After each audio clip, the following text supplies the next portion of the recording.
Assalamualaikum warahmatullahi wabarakatuh. Jumpa lagi dalam pelajaran matematika.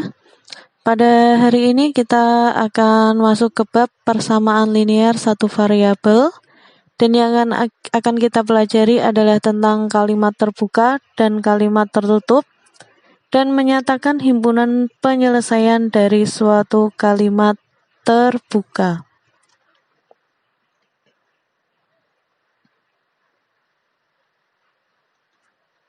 Untuk tujuan pembelajarannya, di sini ada 4 tujuan. Bisa kalian baca sendiri ya. Langkah pembelajarannya, yang pertama ada diskusi, yang kedua ada presentasi atau menyajikan hasil, kemudian yang ketiga ada konfirmasi dari guru mengenai hasil pembelajaran atau hasil presentasi. Kemudian yang keempat adalah soal kuis yang akan dilakukan mandiri di akhir pembelajaran. Untuk manfaat dari persamaan linear itu adalah dapat digunakan pada setiap situasi di mana ada kuantitas atau nilai yang belum diketahui.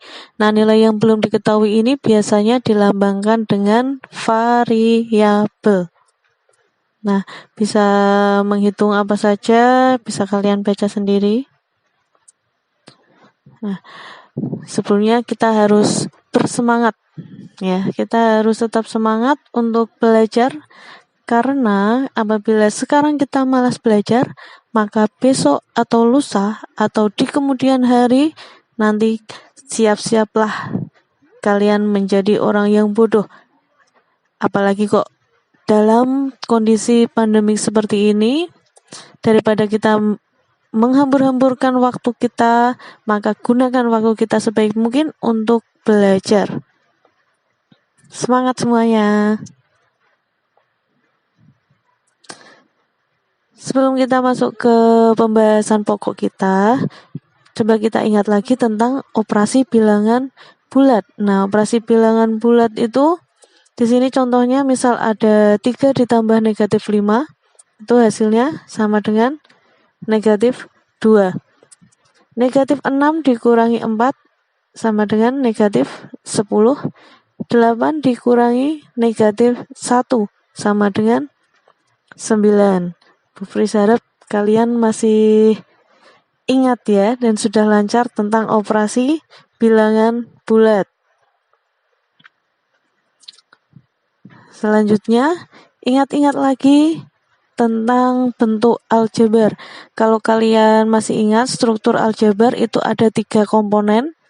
Yang pertama adalah koefisien, yang kedua adalah variabel, dan yang ketiga adalah konstanta. Jadi misal kalau di sini ada 5x dikurangi 3, maka 5 itu disebut sebagai koefisien. Kemudian x disebut sebagai variabel dan negatif 3 disebut sebagai konstanta. Oke, semoga masih ingat.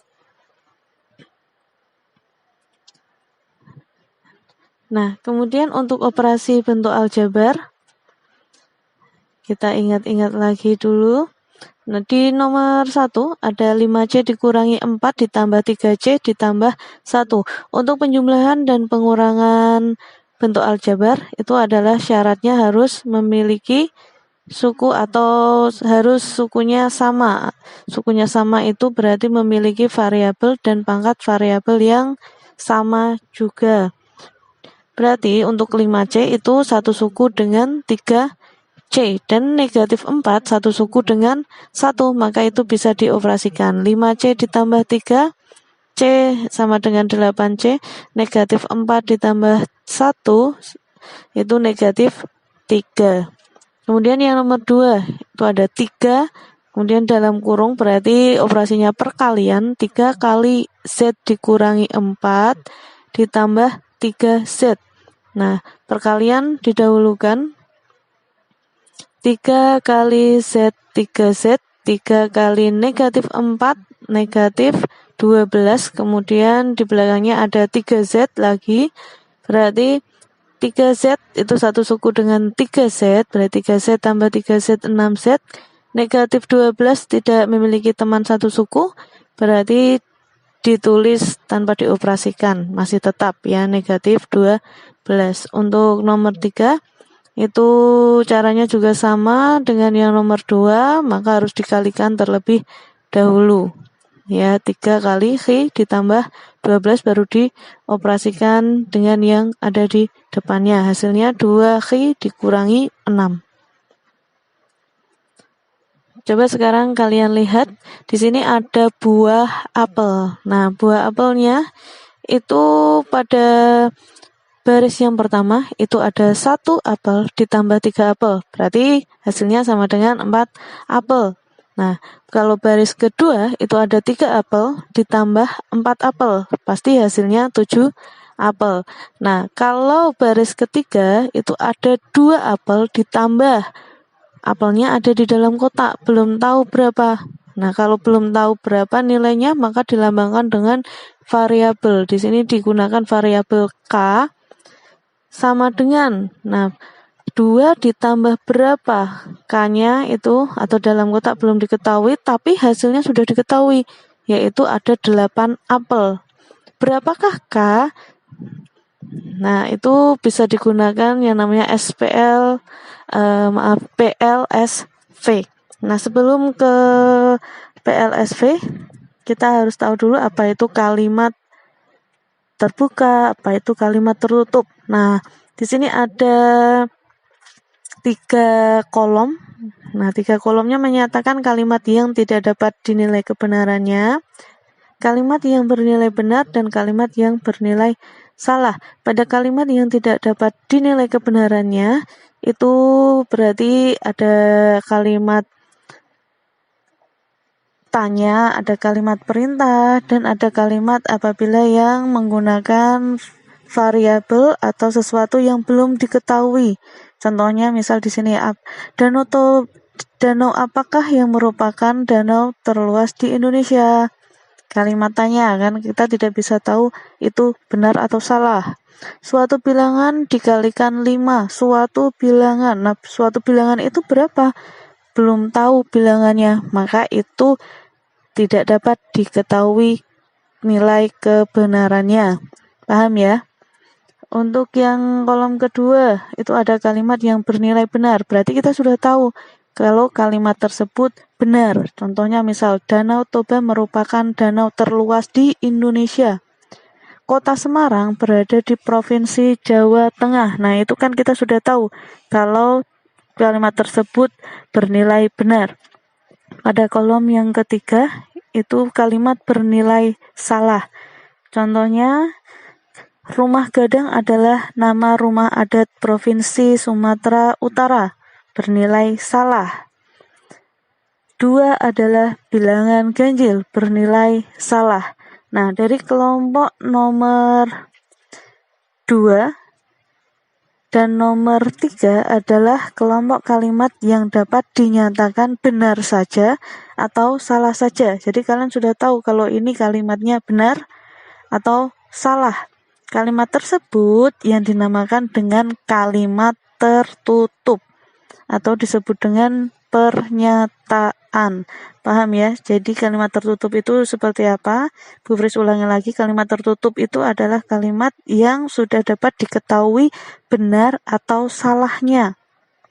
Itu kalimat tertutup. Nah, di sini ada lagi beberapa kalimat.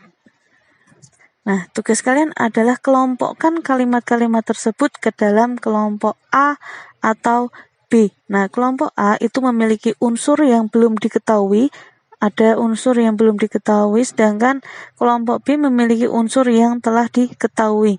Yang belum diketahui unsurnya itu biasanya dilambangkan dengan variabel, berarti yang nomor 1, 2, dan 4. Kemudian berarti yang kelompok B itu 3, 5, 6. Nah, kenapa kok nomor 1 itu ada unsur yang belum diketahui? Karena di situ ada variabel Y. Gunung Y termasuk dalam kelompok 5 gunung tertinggi di Indonesia. Gunung Y itu gunung apa? Kan kita belum tahu. Y itu apa? Nah, itu berarti unsurnya belum diketahui. Sungai Siak terletak di Bali. Semuanya sudah jelas ya, Sungai Siak terletak di Bali. Jadi itu semua unsurnya sudah diketahui. Nah, dapatkah kalian menentukan nilai kebenaran dari kalimat-kalimat di kelompok A? Bisa nggak kalian menentukan kebenarannya yang di kelompok A dengan tadi unsur yang belum diketahui? Mengapa? Nah, kalimat dalam kelompok A itu disebut dengan kalimat terbuka. Sedangkan kalimat dalam kelompok B itu disebut dengan kalimat tertutup. Nah, kalimat terbuka itu apa? Kalimat terbuka itu adalah kalimat yang belum jelas kebenarannya. Tadi ada kalimat yang belum jelas kebenarannya itu seperti ada variabelnya, kemudian kalimat tanya, itu yang belum jelas salah atau benarnya. Itu adalah kalimat terbuka. Sedangkan kalimat tertutup itu adalah kalimat yang sudah jelas benar atau salahnya. Kalian bisa menentukan kalau kalimat itu benar atau kalimat itu salah, maka itu disebut dengan kalimat tertutup.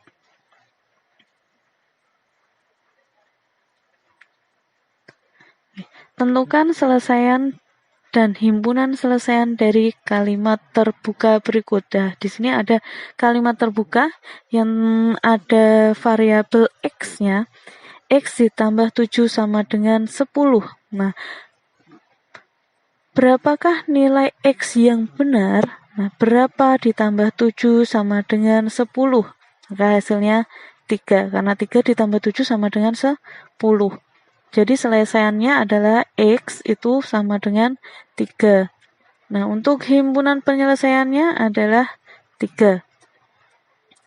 Yang kedua, T adalah bilangan prima. Nah, apabila T itu 1, 2, 3 sampai dengan 15, maka pengganti T yang benar apa?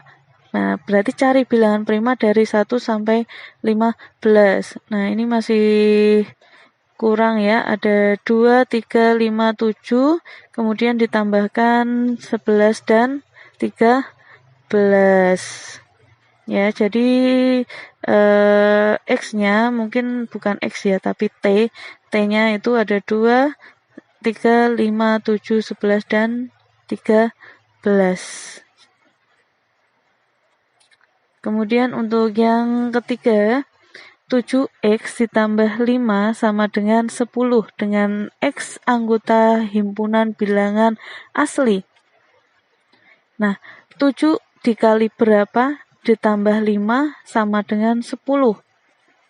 Dimana bilangannya harus bilangan asli. Bilangan asli itu berarti 1, 2, 3, 4, 5, 6, dan sampai tak terhingga. Itu adalah bilangan asli. Nah, jawabannya adalah tidak ada. Karena nilai X itu bukan bilangan asli. Jadi selesaiannya tidak ada atau himpunan selesaiannya adalah himpunan kosong.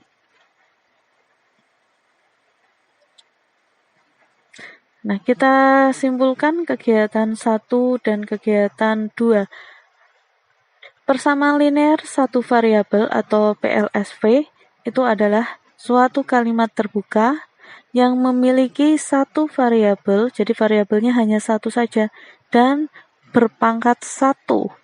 Variabelnya memiliki pangkat 1 dan dihubungkan dengan tanda sama dengan, ya, persamaan, maka tandanya sama dengan. Nah, untuk bentuk umum dari persamaan linear satu variabel adalah AX ditambah B sama dengan 0 dengan A tidak sama dengan 0. Jadi A-nya tidak boleh 0 ya. Oke, Itu pembelajaran kita pada hari ini. Terima kasih atas segala perhatian. Semoga apa yang kita pelajari bisa bermanfaat untuk kita semua. Sampai ketemu lagi di lain kesempatan. Selalu jaga kesehatan. Dan akhir kata, wassalamualaikum warahmatullahi wabarakatuh.